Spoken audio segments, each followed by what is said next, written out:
Alright. Yeah, Abraham Geiger, Jewish Reform by me and Jack Tower. This is my fourth time trying to do this because my PLD keeps freezing, so... yeah... Alrighty. So Abraham Geiger, he was a German man who was really highly educated for his sort. And, as I have that, he's the founder of Reform Judaism.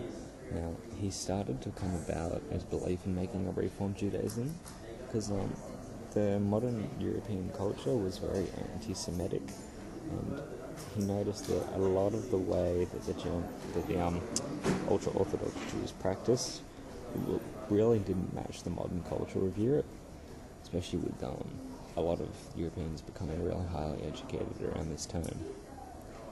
And here at the bottom it says Abraham believed that all of Jewish tradition was evolutionary, so he thought that nothing would really be lost, they'd just be progressing it. Alright, so Reform Judaism was pretty important because, like I said, it did modernize the religion, because the culture in European and the society around there, it was really quite far ahead of the religion itself. And so he knew, Geiger in himself, that it needed to evolutionize and push forward.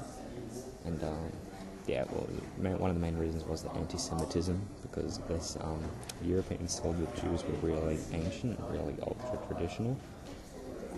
And what's this? Oh yeah, that the Reform, one of the ways that they were going to try and connect to the culture of that time was to push their views that science, education, and reason, they were really the ways to go about things, and so that actually did go so well.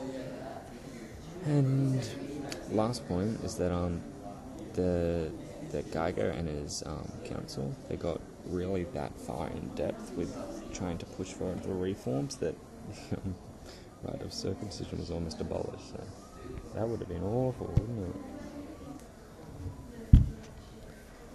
Alright, so now there has been a lot of effects that Jewish reformers had today, as well as Geiger, but I really put them together because they work together. So as you can see, the first point, that a lot of today's society, the religion it's still bonding towards it. So it's a dynamic religion. It's not static. It'll try and keep itself up to date with what's happening in the world. And that's right, the halakha. Now there are 4 aspects of it that have changed, which I had on another webpage, but I don't want to accidentally go over because I'm afraid it'll stop again.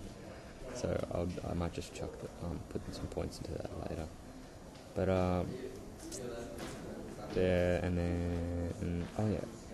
Reform Judaism, it's moved away more from its European centre where it was created, and it's become a very popular tradition in the United Kingdom and the United States.